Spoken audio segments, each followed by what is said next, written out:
വരുന്ന ശുശ്രൂഷയ്ക്കതിനു വേണ്ടി കർത്താവിന്റെ ദാസനെ എല്ലാ ബഹുമാനത്തോടും കൂടി ക്ഷണിക്കുന്നു. കർത്താവിന്റെ ദാസൻ കടന്നു വന്നാൽ. ഹല്ലേലൂയ, സ്തോത്രം. കടന്നു വന്ന എല്ലാ ദൈവമക്കൾക്കും കർത്താവിൻ്റെ ദാസന്മാർക്കും യേശു ക്രിസ്തുവിൻ്റെ നാമത്തിലുള്ള എൻ്റെ സ്നേഹവന്ദനത്തെ ഞാൻ അറിയിക്കുന്നു. നമ്മളിന്നും വീണ്ടും വെളിപ്പാട് പുസ്തകത്തിൻ്റെ 2-ാം അധ്യായത്തിൻ്റെ 6 മുതൽ 7 വരെയുള്ള ഭാഗങ്ങളാണ് വായിക്കുന്നത്. നമ്മളിതുവരെ 5 വരെയുള്ള വാക്യങ്ങൾ വായിച്ചതാണ്. ഹല്ലേലൂയ. ഞാൻ മറ്റൊരു കാര്യം പറയാൻ ആഗ്രഹിക്കുന്നത്, എപ്പോഴും ഈ വെളിപ്പാട് പുസ്തകം തന്നെ കേൾക്കുമ്പോൾ ആർക്കെങ്കിലും ബോറടിക്കുന്നുണ്ടെങ്കിൽ ഞാനത് മാറ്റിയിട്ട് വേറെ ഏതെങ്കിലും സബ്ജക്റ്റിൽ നിന്ന് സംസാരിക്കാൻ കുഴപ്പമില്ല, എന്നെ സംബന്ധിച്ച് കുഴപ്പമില്ല.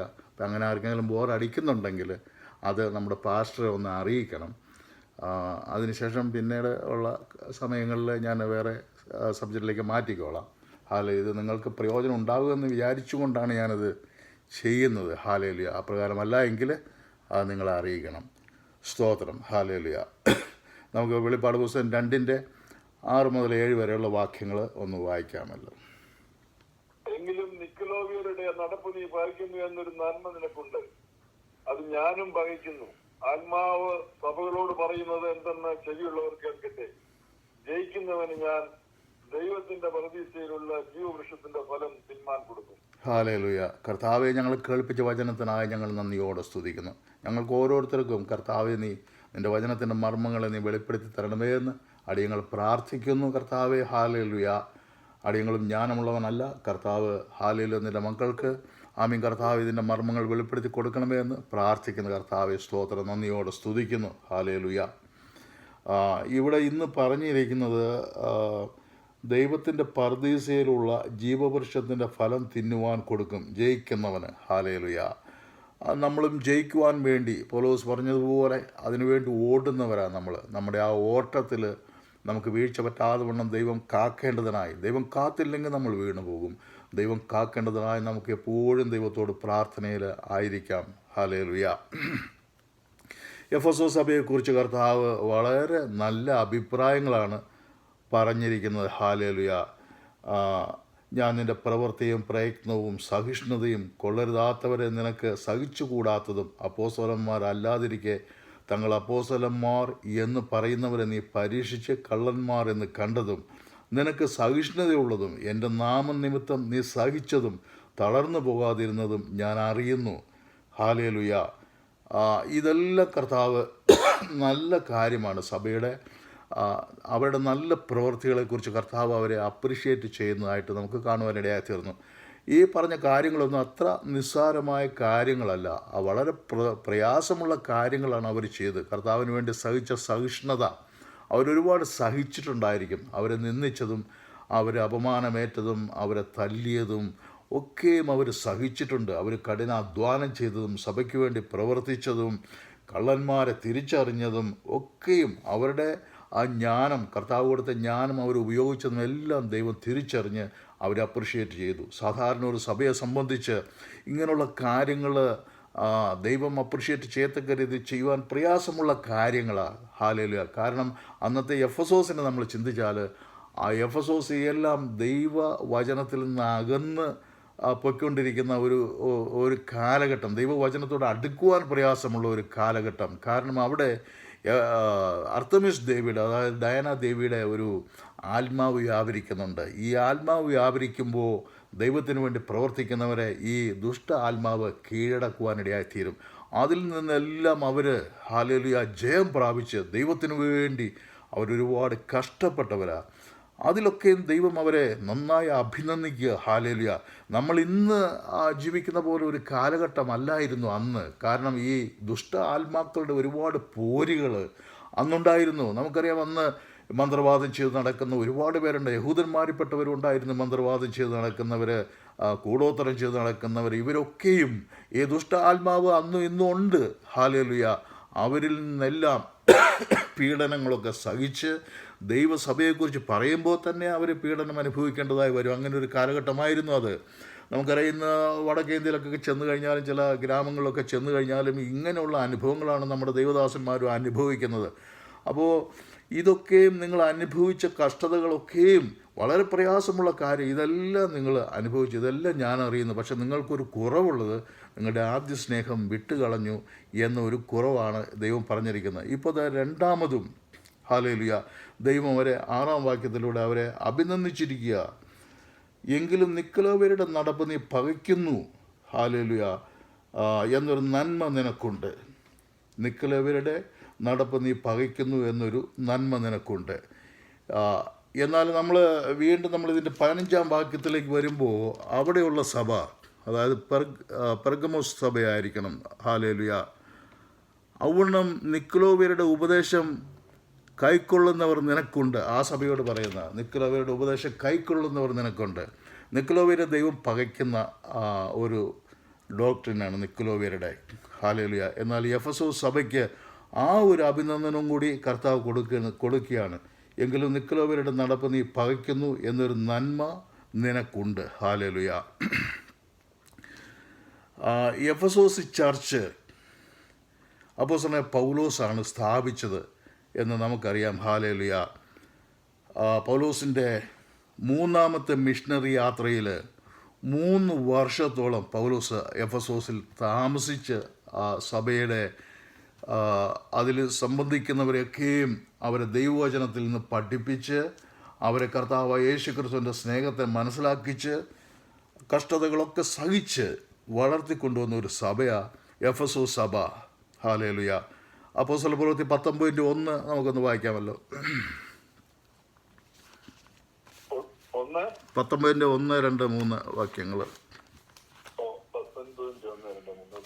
അപ്പൊല്ലോസ് കോരിന്തിരിക്കുമ്പോൾ പൗലോസ് ഉൾപ്രദേശങ്ങളും കൂടി സഞ്ചരിച്ചു എഫെസോസിലെത്തി ചില ശിഷ്യന്മാരെ കണ്ടു. നിങ്ങൾ വിശ്വസിച്ചിട്ട് പരിശുദ്ധാത്മാവിനെ പ്രാപിച്ചു എന്ന് അവരോട് ചോദിച്ചതിന് പരിശുദ്ധാത്മാവ് ഉണ്ടെന്ന് പോലും ഞങ്ങൾ കേട്ടിട്ടില്ല എന്ന് അവർ പറഞ്ഞു. എന്നാൽ ഏതായിരുന്നു നിങ്ങളുടെ സ്നാനമെന്ന് അവൻ അവരോട് ചോദിച്ചതിന് യോഹന്നാന്റെ സ്നാനം എന്ന് അവർ പറഞ്ഞു. ആമേൻ. അതിന് പൗലോസ് യോഹന്നാൻ മനസ്സാന്ത സ്നാനം അത്രേ കഴിപ്പിച്ച് തന്റെ പിന്നാലെ വരുന്നവനായി യേശു വിശ്വസിക്കണമെന്ന് ജനത്തോട് പറഞ്ഞു എന്ന് പറഞ്ഞു. ഇത് കേട്ടപ്പോൾ കർത്താവായ യേശുവിന്റെ നാമത്തിൽ സ്നാനമേറ്റു. Okay, hallelujah. പൗലോസ് അവരുടെ മേൽ കൈവച്ചപ്പോൾ പരിശുദ്ധാത്മാവ് അവരുടെ മേൽ വന്നു. അവർ അന്യഭാഷയിൽ സംസാരിക്കുകയും പ്രവചിക്കുകയും ചെയ്തു. ഹല്ലേലൂയ. ഈ ജനങ്ങളെ കൊണ്ടാണ് പൗലോസ് അവിടെ ആ സഭ സ്ഥാപിക്കുവാൻ ഈയിടെയായി തീർന്നത്. പൗലോസ് അവിടെ എത്ര നാൾ നിന്നു എന്ന് അതിൻ്റെ 20-ാം അധ്യായത്തിൻ്റെ 31-ാം വാക്യത്തെ പറയുന്നുണ്ട്. 20:31. അതുകൊണ്ട് ഉണർന്നിരിപ്പീൻ, ഞാൻ 3 സംവത്സരം രാപ്പകൽ ഇടവിടാതെ കണ്ണുനീർ വാർത്തുകൊണ്ട് ഓരോരുത്തരുടെ ബുദ്ധി പറഞ്ഞു തന്നത് ഓർത്തുകൊള്ളുകയും. ഹല്ലേലൂയ. 3 സംവത്സരക്കാലം പൗലോസ് അവിടെ ഭക്ഷിപ്പാൻ പോലുമില്ലാതെ അവനവൻ്റെ കാര്യത്തിന് അവനവൻ തന്നെ പണിയെടുത്തും ഒക്കെയും, ഹല്ലേലൂയ, എത്ര സമ്പന്നനായ ഒരു മനുഷ്യനായിരുന്നു. ആ മനുഷ്യന് എഫെസോസിൽ വന്നിട്ട് കഷ്ടപ്പെട്ട് പട്ടിണി കിടന്ന്, ഹല്ലേലൂയ, ഈ അർത്തമിസ് ദേവിയുടെ ഈ ആത്മാവ് വ്യാപരിക്കുന്ന ഇടത്ത് അവിടെയുള്ള ജനങ്ങളെ ദൈവത്തിൻ്റെ സത്യവചനങ്ങളെ പറഞ്ഞ് മനസ്സിലാക്കി കൊടുത്ത് 3 വർഷക്കാലം അവിടെ താമസിച്ച് അനേകരെ ഈ സഭയിലേക്ക് കൊണ്ടുവന്നത്, ഹല്ലേലൂയ. ആ പൗലോസ് എന്തുമാത്രം കഷ്ടപ്പെട്ടു എന്ന് നമുക്ക് ചിന്തിച്ചാൽ നമുക്ക് മനസ്സിലാകും, ഹല്ലേലൂയ. ഈ സഭ പിന്നീട് അത് തിമോത്തിയാണ് ഇത് പിന്നീട് നടത്തുവാൻ ഇടയായിത്തീർന്നത്. പത്രോസിൻ്റെ നിജപുത്രൻ എന്ന് പറയുന്ന പത്രോസിൻ്റെ സ്നേഹിതനായ തിമോത്തിയാണ് പിന്നീട് ഈ സഭ നടത്തിക്കൊണ്ട് പോകുവാൻ ഇടയായിത്തീർന്നത്. നമ്മൾ അപ്പോസ്തലപ്രവൃത്തി 19:1, 2, 3, 4 വാക്യങ്ങളിലേക്ക് വീണ്ടും ഒന്ന് വരിക. അവിടെ നമ്മൾ ഒരു സ്നാനത്തെക്കുറിച്ച് പറഞ്ഞു. അവിടെ യോഹന്നാൻ്റെ സ്നാനമാണ് അവരേറ്റതെന്ന് പറഞ്ഞു. അവർ ചില സഹോദരന്മാരെ കണ്ടു. അവരേത് സ്നാനമാണ് ഏറ്റതെന്ന് ചോദിച്ചു കഴിഞ്ഞപ്പോൾ അത് യോഹന്നാൻ്റെ സ്നാനമാണ് എന്ന് പറഞ്ഞപ്പോൾ പൗലോസ് പറഞ്ഞു, യോഹന്നാൻ്റെ സ്നാനം മാനസാന്തര സ്നാനമാണ്. നിങ്ങൾ യേശുക്രിസ്തു സ്ഥാപിച്ച സ്നാനം, അതായത് പിതാവിൻ്റെയും പുത്രൻ്റെയും പരിശുദ്ധാത്മാവിൻ്റെ നാമത്തിലുള്ള സ്നാനം ഏൽക്കണമെന്ന് പറഞ്ഞു. അവർ 2ാമത് സ്നാനമേറ്റു, ഹല്ലേലൂയ. ഈ 2ാമത് സ്നാനമേൽക്കുന്നത് നമ്മുടെ ഈ സബ്ജക്റ്റിൽ നിന്ന് ശകലം മാറിയാണ് ഞാനത് സംസാരിക്കുന്നത്. കാരണം ആ സ്നാനത്തെക്കുറിച്ചുള്ള ഒരു വാക്യം അവിടെ വന്നതുകൊണ്ട് അതിനെക്കുറിച്ച് പറയുന്നു എന്നുള്ളതേ ഉള്ളൂ. 2ാമത് സ്നാനമേൽക്കുന്നത് ശരിയാണോ തെറ്റാണോ എന്ന് പലരുടെ ഇടയിൽ ഒരു സംശയമുണ്ട്, ഹല്ലേലൂയ. തെറ്റായ സ്നാനം എടുത്തുവെങ്കിൽ നമ്മൾ 2ാമത് സ്നാനം എടുക്കണം, ഹല്ലേലൂയ. എന്നാൽ നമ്മളൊക്കെയും കുഞ്ഞുനാളിൽ ബാപ്തിസം എടുത്തവരാ, അതായത് തളിപ്പ് സ്നാനം എടുത്തവരാ. നമ്മളത് വീണ്ടും മാറ്റി കർത്താവായ യേശുക്രിസ്തു സ്ഥാപിച്ച സ്നാനം നമ്മൾ എടുക്കുവാനിടയായി തീർന്നു. ഹല്ലേലൂയ. അത് ഒരു തെറ്റുള്ള കാര്യമല്ല.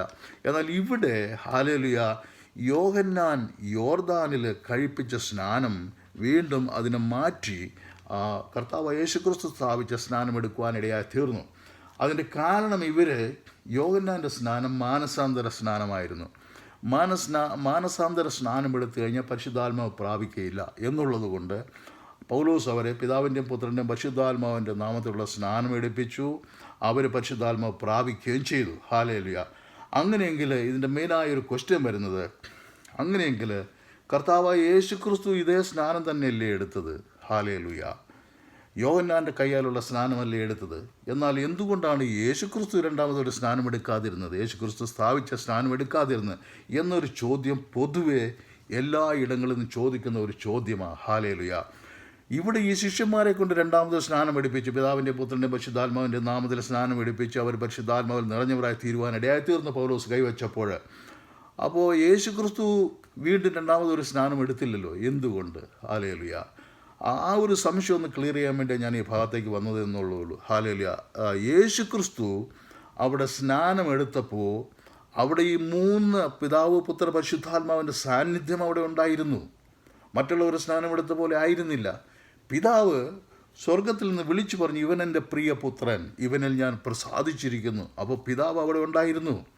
രണ്ടാമത് പുത്രൻ യേശുക്രിസ്തു അവിടെ ഉണ്ടായിരുന്നു. പരിശുദ്ധാത്മാവ് പ്രാവുന്ന പോലെ അവിടെ ഇറങ്ങി വന്നു. ഹല്ലേലൂയ. അപ്പോൾ ഈ 3 പേരും പിതാവും പുത്രനും പരിശുദ്ധാത്മാവും അവിടെ ഉണ്ടായിരുന്നു കർത്താവ് യേശുക്രിസ്തുവിൻ്റെ സ്നാനത്തിൽ. എന്നാൽ യോഹന്നാനിൽ നിന്ന് സ്നാനമേറ്റ മറ്റുള്ളവർ ആർക്കും ആ സമയത്ത് പിതാവിൻ്റെ പുത്രൻ്റെ പരിശുദ്ധാത്മാവിൻ്റെ സാന്നിധ്യം ഉണ്ടായിരുന്നില്ല. ഹല്ലേലൂയ. അതുകൊണ്ടാണ് കർത്താവ് യേശുക്രിസ്തു വീണ്ടും സ്നാനം എടുക്കാതിരുന്നത്. ഹല്ലേലൂയ. ഈ എഫെസോസിനെ കുറിച്ച് പറയുവാണെങ്കിൽ ഇത് യോഹന്നാൻ്റെ ജന്മദേശമാണ്. യോഹന്നാൻ അപ്പോസ്തലനായ യോഹന്നാൻ ജനിച്ച ദേശമായത്. വെളിപ്പാട് പുസ്തകം എഴുതിയ യോഹന്നാൻ ജനിച്ച ദേശമാണ് എഫെസോസ്. അതിനുശേഷം കാൽവരി ക്രൂശിൽ വെച്ച് യേശു ക്രിസ്തു തൻ്റെ മാതാവിനെ യോഹന്നാനെ ഏൽപ്പിക്കുവാനിടയായി തീർന്നു. അങ്ങനെ ഈ മാതാവും പിന്നീട് യോഹന്നാൻ്റെ കൂടെ എഫെസോസിൽ താമസിച്ചു കൊണ്ടിരുന്നു. അപ്പല്ലോസിൻ്റെ ജന്മദേശം ഈ എഫെസോസ് ആയിരുന്നു എന്ന് വിശ്വസിക്കപ്പെടുന്നു. ഹല്ലേലൂയ.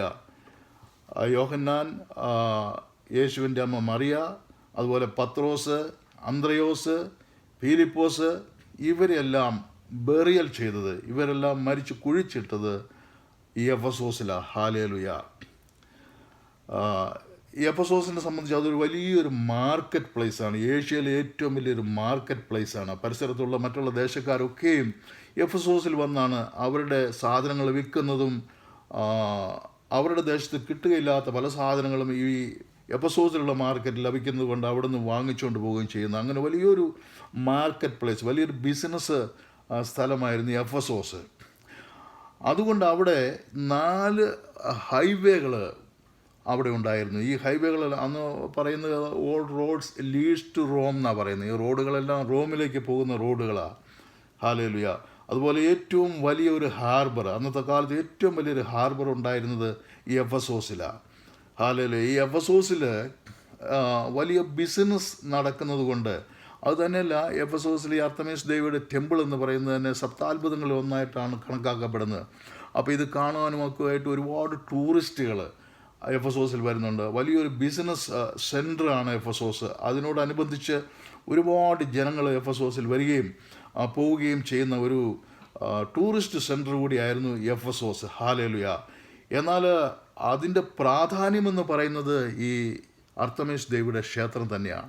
അപ്പോൾ ആ ഒരു ആത്മാവ് അവിടെ സകല ജനങ്ങളിലും വ്യാപരിക്കുന്ന, ദുഷ്ടൻ്റെ ആത്മാവ് വ്യാപരിക്കുന്ന ഒരു സ്ഥലമാണ് ഈ എഫെസോസ് എന്ന് പറയുന്നത്. അങ്ങനെയുള്ള ഇടത്തൊക്കെയും പോയി സുവിശേഷം അറിയിക്കുകയും ജനങ്ങളെ ദൈവത്തിൻ്റെ സന്നിധിയിലേക്ക് കൂട്ടിവരുത്തുകയും ചെയ്യുന്ന വളരെ കഷ്ടതയേറിയ ഒരു പ്രതിസന്ധിയിലൂടെയാണ് ഈ എഫെസോസ് സഭ പൊയ്ക്കൊണ്ടിരുന്നത്. ഹല്ലേലൂയ.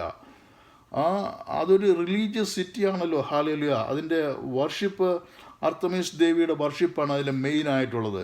കുറച്ച് പേര് വല്ലതും ഇങ്ങനെ യേശുവിനെ സ്വീകരിച്ചവർ കുറച്ച് പേര് അപ്പോസ്തലനായ പൗലോസിൻ്റെ കഠിന പ്രയത്നത്താൽ കുറച്ച് പേര് വല്ലതും അന്നത്തെ കാലത്ത് അവിടെ ഉണ്ടായിരുന്നു എന്നുള്ളതാണ്. ഹല്ലേലൂയ. എഫെസോസിൻ്റെ ഈ ക്ഷേത്രത്തിൻ്റെ മറ്റൊരു പ്രത്യേകത എന്ന് പറയുന്നത് അത് ലോകത്തിലെ ഏറ്റവും വലിയൊരു ബാങ്കായിട്ടാണ് പ്രവർത്തിച്ചു കൊണ്ടിരുന്നത്.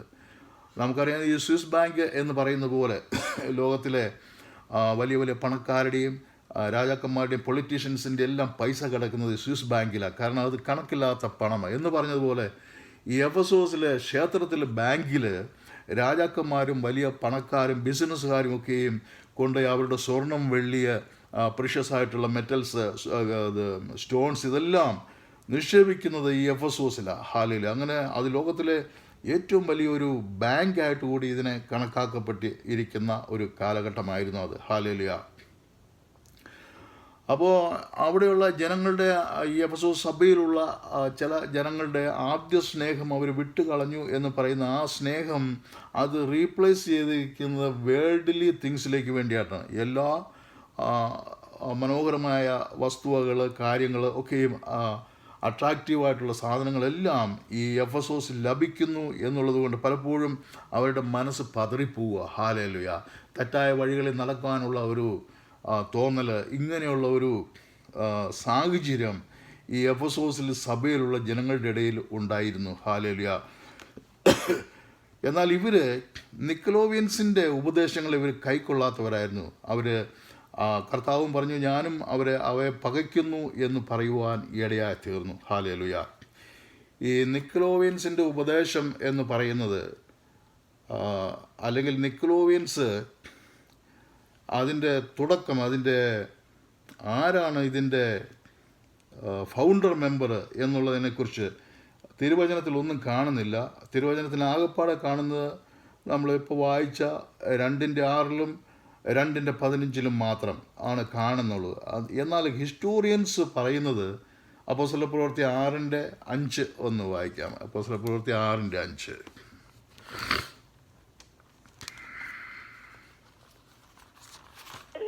അപ്പോസ്തലന്മാരുടെ മുമ്പാകെ നിർത്തി അവർ പ്രാർത്ഥിച്ചവരുടെ മേൽ 6:5 ഈ വാക്ക് കൂട്ടത്തിനൊക്കെയും ബോധ്യമായി. വിശ്വാസവും പരിശുദ്ധാത്മാവും പുരുഷനായ സ്തെഫാനോസ്, ഫിലിപ്പോസ്, പ്രൊഖേറോസ്, നിക്കനോർ, തിമോൻ, പർമെന്നാസ്, യഹൂദ മതാനുസാരിയായ അന്ത്യോക്യക്കാരൻ നിക്കോളോവോസ് എന്നിവരെ തിരഞ്ഞെടുത്തു. ഹല്ലേലൂയ. ഈ ഹിസ്റ്റോറിയൻസ് പറയുന്നത് അവിടെ ലാസ്റ്റ് പറഞ്ഞ അന്ത്യോക്യക്കാരനായ നിക്കോളോവസ്, ഈ നിക്കോളോവസ് ആണ് ഈ നിക്കോളോവിയൻസിൻ്റെ ഉപദേശങ്ങളെ സഭയിലേക്ക് കൊണ്ടുവരുവാൻ ഇടയായി തീർന്നത് എന്നാണ് വിശ്വസിക്കപ്പെടുന്നത്, എന്നാണ് ഹിസ്റ്റോറിയൻസ് പറയുന്നത്. ആ 7 പേരെ ദൈവത്തിൻ്റെ വേലയ്ക്കായിട്ട് തിരഞ്ഞെടുത്തവരാ. അതിൽ ഫിലിപ്പോസ്, സ്തെഫാനോസ് ഇവരൊക്കെയും വളരെ ഗ്രേറ്റ് ആയിട്ടുള്ള പ്രവർത്തനങ്ങൾ ദൈവത്തിന് വേണ്ടി ചെയ്തവരാ. ഹല്ലേലൂയ. ഫിലിപ്പോസ് ആണല്ലോ ഷണ്ണനെ സ്നാനപ്പെടുത്തിയത്. സ്തെഫാനോസ് മറ്റുള്ളവരുടെ കല്ലേറ് കൊണ്ട് മരിക്കുവാനിടയായി തീർന്നു. അങ്ങനെ അവരെല്ലാം വളരെ ഗ്രേറ്റായ കാര്യങ്ങൾ ചെയ്ത. എന്നാൽ ഈ അന്ത്യോക്യക്കാരനായ നിക്കോളോവസ് പിന്നീട് സഭയിൽ നിന്ന് ദുരുപദേശം പ്രചരിപ്പിക്കുവാൻ ഇടയായി തീർന്നു. ഞാൻ പറഞ്ഞല്ലോ, എഫെസോസിൽ ഈ അർത്തമീസ് ദേവിയുടെ ഈ ആത്മാവ് വ്യാപരിക്കുന്നത് കൊണ്ട് വളരെ എളുപ്പത്തിൽ ഈ ആത്മാവ് ദൈവജനങ്ങളെ തെറ്റിച്ച് കളയാനുള്ള വളരെ സാധ്യതയുണ്ട്. അപ്പോൾ അത്രയും കഠിനമായിട്ട് ദൈവത്തിൽ വിശ്വസിക്കുന്നവരെ മാത്രമേ, യേശുക്രിസ്തുവിൻ്റെ രക്തത്തിൽ മുദ്രയിട്ട് നിൽക്കുന്നവരെ മാത്രമേ ഈ ദുഷ്ട ആത്മാവിനെ തെറ്റിക്കാതിരിക്കാൻ കഴിയുകയുള്ളൂ. ഹല്ലേലൂയ. എന്നാൽ ഏതോ ഒരു ദുർബല നിമിഷത്തിൽ ഈ നിക്കോളോവസ് തെറ്റിപ്പോയി ദുരുപദേശം പ്രചരിപ്പിക്കുന്നവനായി മാറുവാൻ ഇടയായി തീർന്നു. അങ്ങനെ നിക്കോളോവിയൻസിൻ്റെ ഒരു ഫൗണ്ടർ മെമ്പറായിട്ട്, ആ തെറ്റായ സഭയുടെ ഒരു ഫൗണ്ടർ മെമ്പറായിട്ട് നിക്കോളോവസ് മാറുവാൻ ഇടയായി തീർന്നു. ഈ നിക്കോളോവിയൻസിൻ്റെ 2-3 തത്വങ്ങളുണ്ട്. അത് പറയുന്നത്, ഹല്ലേലൂയ, ഇവരൊക്കെ പറയുമ്പോൾ അതൊക്കെ സത്യമാണ് എന്ന് മറ്റുള്ളവർക്ക് തോന്നത്തക്ക രീതിയിലുള്ള നിയമങ്ങളും കാര്യങ്ങളുമാണ് ഇവർ സഭയിൽ കൊണ്ടുവരുന്നത്. ഹല്ലേലൂയ. അപ്പോൾ ഇവർ പറയുന്നതായിരിക്കും കൂടുതൽ ശരിയെന്ന് തോന്നും. ഹല്ലേലൂയ. ഈ നിക്കോളോവിയൻസ് അവർ തന്നെത്താൻ അവകാശപ്പെടുന്നത് ഞങ്ങൾ ക്രിസ്ത്യൻസാണ്, ഞങ്ങളും യേശുവിൻ്റെ അനുഗാമികളാണ് എന്നാണ് അവർ സഭയിൽ പറയുന്നത്. ഹല്ലേലൂയ. അവരുടെ ഒന്നാമത്തെ പ്രിൻസിപ്പിൾ എന്ന് പറയുന്നത് ലോ ഈസ് എൻഡഡ്. യേശുക്രിസ്തു വന്നതോടുകൂടി നിയമം അവസാനിച്ചല്ലോ. Law is ended. Old testament നിയമം, മോശയ്ക്ക് കൊടുത്ത നിയമം അത് അവസാനിച്ചു. അതുകൊണ്ടല്ലേ യേശു ക്രിസ്തു വന്നത്. അപ്പോൾ നിയമം അവസാനിച്ചതുകൊണ്ട് ഹല്ലേലൂയ, ഇനി ആ നിയമത്തിൽ പറഞ്ഞ ഏത് കാര്യം ചെയ്താലും അതിനൊരു പണിഷ്മെൻ്റ് ഇല്ല. ആർക്കും ആ നിയമം തെറ്റിച്ച് നടക്കുന്നതുകൊണ്ട് ഒരു കുഴപ്പവുമില്ല. കാരണം യേശുക്രിസ്തു തന്നെ ആ നിയമത്തെ നിരോധിച്ച് പുതിയ നിയമം കൊണ്ടുവന്നിരിക്കുകയല്ലേ. ഹല്ലേലൂയ. അതുകൊണ്ട് നമുക്ക് ഇഷ്ടമുള്ളതുപോലെ നമുക്ക് ചെയ്യാം ഹല്ലേലൂയ എന്ന് നിക്കോളോവിയൻസ് പ്രചരിപ്പിക്കുവാനിടയായി തീർന്നു.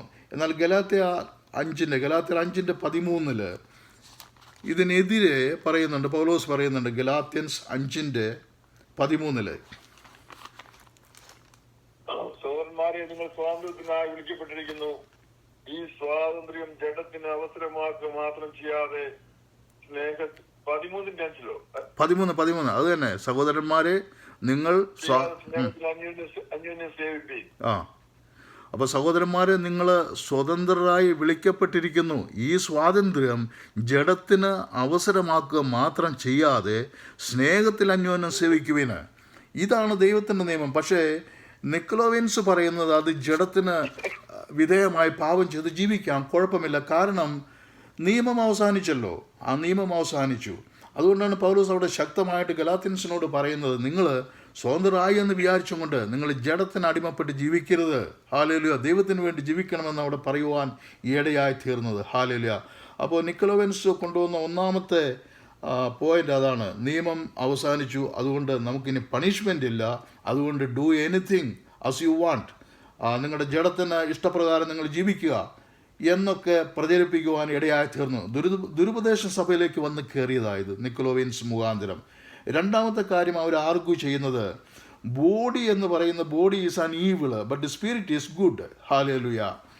ബോഡി ഈവിളാണ്. അപ്പോൾ ബോഡിയെ ആരാണ് കൺസിഡർ ചെയ്യുന്നത്? ബോഡി ഇവിടെ നശിച്ചു പോകാനുള്ളത്, ഇവിടെ മണ്ണിലേക്ക് അലിഞ്ഞു പോകാനുള്ളതാണ്. അപ്പോൾ ബോഡി കൊണ്ട് എന്ത് വേണമെങ്കിലും നിങ്ങളുടെ ഇഷ്ടപ്രകാരം ചെയ്യാം, അതുകൊണ്ട് ഒരു കുഴപ്പമില്ല. നിങ്ങളുടെ സ്പിരിറ്റ്, ആത്മാവ് നിങ്ങൾ സൂക്ഷിച്ചാൽ മതി. നിങ്ങൾ ഏത് നേരവും ദൈവത്തോട് പ്രാർത്ഥിച്ചിരുന്നാൽ മതി. ബോഡി ഒരു പ്രശ്നമല്ല. അപ്പോൾ ബോഡി കൊണ്ട് നിങ്ങൾക്ക് എന്ത് പാപം വേണമെങ്കിലും ചെയ്യാം എന്നാണ് നിക്കോളോവിയൻസ് പ്രചരിപ്പിച്ച രണ്ടാമത്തെ ഉപദേശം. നമുക്ക് യൂദ 4 വായിക്കാം. യൂദ 4.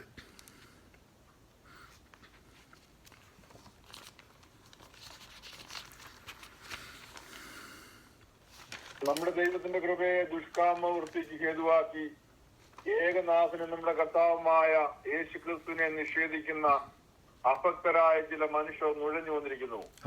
അവരുടെ ഈ ശിക്ഷാവിധി പണ്ട് തന്നെ എഴുതിയിരിക്കുന്നു. ഹല്ലേലൂയ.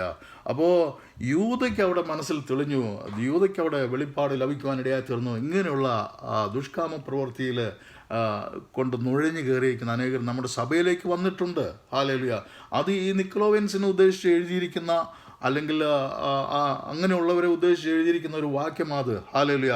അവർ പറയുന്ന ദുഷ്കാമ പ്രവൃത്തി ഒരു പാപമല്ല, അത് നമ്മുടെ ജഡം ഒരു ഈവിളല്ലേ, അതുകൊണ്ട് ജഡം കൊണ്ട് എന്ത് വേണമെങ്കിലും ചെയ്യാം എന്ന്.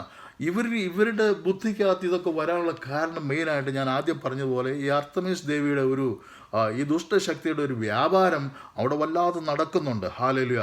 അതിനെ കംപ്ലീറ്റ് എടുത്ത് കളഞ്ഞിട്ടില്ല. ഹല്ലേലൂയ. അപ്പോൾ അതുകൊണ്ട് അവരിലേക്ക് വ്യാപരിക്കുന്ന ഈ ചില ദുഷ്ടചിന്തകൾ മുഖാന്തരം ഇവർ പ്രചരിപ്പിക്കുന്ന ഓരോന്ന് കാര്യങ്ങളാണിത്. ഇനി മൂന്നാമത് അവരുടെ തത്വം എന്ന് പറയുന്നത്, നിക്കോളോവിയൻസിൻ്റെ തത്വം എന്ന് പറയുന്നത്, ഹല്ലേലൂയ, ക്രിസ്ത്യൻസ് എന്ന് പറഞ്ഞാൽ they are so defended by the grace. അവർക്ക് ദൈവകൃപ കൊണ്ട് എന്തും അവർക്ക് സാധിക്കും. ഹല്ലേലൂയ. എന്ന് പറഞ്ഞാൽ ദൈവകൃപയുണ്ടെങ്കിൽ അവർക്കൊരു ബുദ്ധിമുട്ടും വരികയില്ല. അപ്പോസ്തലനായ പൗലോസിനോട് തന്നെ ദൈവം പറഞ്ഞത്, എൻ്റെ കൃപ നിനക്ക് മതി, അവൻ്റെ രോഗം മാറുന്നതിന് അല്ലെങ്കിൽ അവൻ്റെ ബന്ധനങ്ങൾ മാറുന്നതിന് എൻ്റെ കൃപ നിനക്ക് മതി. അപ്പോൾ നമ്മളൊക്കെ ക്രിസ്ത്യൻസ് ആണെന്നല്ലോ നിക്കോളോവിയൻസ് പറയുന്നത്, വി ആർ ഓൾസോ ക്രിസ്ത്യൻസ്. അപ്പോൾ നമ്മൾ ക്രിസ്ത്യൻസിനെ സംബന്ധിച്ച് നമുക്ക് ഒരു പാപത്തിൽ നമ്മൾ അകപ്പെട്ടു പോയാൽ, നമ്മളൊരു അപകടത്തിൽ അകപ്പെട്ടു പോയാൽ നമ്മെ സംബന്ധിച്ച് ഹല്ലേലൂയ നമ്മൾ പ്രയാസപ്പെടേണ്ട ആവശ്യമുണ്ടോ? ആവശ്യമില്ല. കാരണം ദൈവത്തിൻ്റെ കൃപ നമ്മുടെ മേലുള്ളത് കൊണ്ട് ദൈവം നമുക്കത് നമ്മുടെ മേലൊരു ദോഷമായി തീരുവാൻ ഇടയായി തീരുകയില്ല. എന്നിങ്ങനെയുള്ള ഈ 3 ഉപദേശങ്ങളാണ് അവരുടെ മെയിനായിട്ടുള്ള കാര്യം. ഇത് സാധാരണയായി തെറ്റിലൂടെ ജീവിക്കുവാൻ താല്പര്യമുള്ളവരെ സംബന്ധിച്ച് ഈ ഉപദേശം അവരെ സ്വാധീനിക്കുവാൻ ഇടയായിത്തീരും. നിയമം അവസാനിച്ചു, ശരിയല്ലേ? നിയമം അവസാനിച്ചു. അതുപോലെ ബോഡി എന്ന് പറയുന്ന ഈവിളാണ്, ശരിയാണ്. ഹല്ലേലൂയ. മൂന്നാമത്, ക്രിസ്ത്യൻസ് സോ ഡിഫെൻഡബിൾ ആണ്. ദൈവത്തിൻ്റെ കൃപ കൊണ്ട് നമുക്ക് വരുന്ന പാപങ്ങളൊക്കെ നമുക്ക് ഡിഫെൻഡ് ചെയ്യുവാൻ കഴിയും. ഹല്ലേലൂയ. ഇതെല്ലാം ഹല്ലേലൂയ ആക്ച്വലി ഇവരിലേക്ക് വ്യാപരിച്ചത് അന്നത്തെ ഗ്രീക്ക് ഫിലോസഫിയിൽ നിന്നാണ്. അന്നത്തെ ഗ്രീക്ക് ഫിലോസഫി, അതുപോലെ എപ്പിക്യൂരിയൻസ് എന്ന് പറയുന്നവർ, നോസിസ്റ്റ് മതക്കാർ, ഇവരുടെ ഇടയിലൊക്കെ, അതുപോലെ അന്ന് ഹിന്ദുയിസം ഉണ്ടല്ലോ, ഹിന്ദുയിസത്തിലൊക്കെ പ്രചരിപ്പിക്കുന്ന ഒരു പ്രധാനപ്പെട്ട ഒരു ഡോക്ട്രിൻസാണ് ഇത്. കാരണം ഇത് വന്നിരിക്കുന്നത് ഈ ഗ്രീക്ക് ഫിലോസഫിയിൽ നിന്നാണ്. അത് സഭയിൽ പ്രചരിപ്പിച്ചു. എന്നാൽ എഫെസോസിലെ സഭക്കാർ അതിനെതിരായി നിൽക്കുവാനിടയായി തീർന്നു. അത് തെറ്റാണെന്ന് മനസ്സിലാക്കാനുള്ള ഒരു ആത്മീയ കണ്ണ് അവർക്കുണ്ടായിരുന്നു. ഹല്ലേലൂയ. അവർക്കുള്ള ഒരേ ഒരു കുഴപ്പം എന്ന് പറയുന്നത് അവരുടെ ആദ്യ സ്നേഹം അവർ വിട്ട് കളഞ്ഞു എന്നുള്ളതാണ്. ഹല്ലേലൂയ. ആദ്യ സ്നേഹം എന്ന് പറയുമ്പോൾ ഒരുപക്ഷെ അവർ സഭയുടെ തുടക്കത്തിലൊക്കെ മറ്റുള്ളവരുടെ പ്രശ്നങ്ങൾക്ക് വേണ്ടി ഉപവാസം ഇരുന്ന് പ്രാർത്ഥിച്ചിട്ടുള്ളവരാ.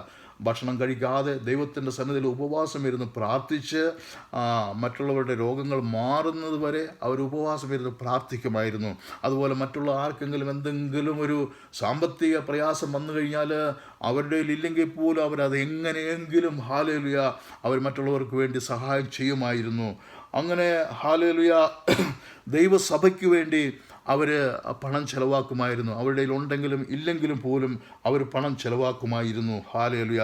നമുക്കറിയാം അപ്പോസ്തലനായ പൗലോസ് 2 കൊരിന്ത്യർ 11:9 ഫിലിപ്പിയർ 4:15 പറഞ്ഞിരിക്കുന്നത്, തെസ്സലോനിയക്കാരെ നിങ്ങൾ, ഫിലിപ്പിയൻസ് നിങ്ങൾ, അതുപോലെ മാസിഡോണിയക്കാർ നിങ്ങൾ സഭയ്ക്ക് വേണ്ടി നിങ്ങൾ ഒരുപാട് ധനസഹായം ചെയ്തിട്ടുണ്ട്. എനിക്ക് വേണ്ടി, സഭയ്ക്ക് വേണ്ടിയും ഒരുപാട് ധനസഹായം ചെയ്തിട്ടുണ്ട്. ഹല്ലേലൂയ.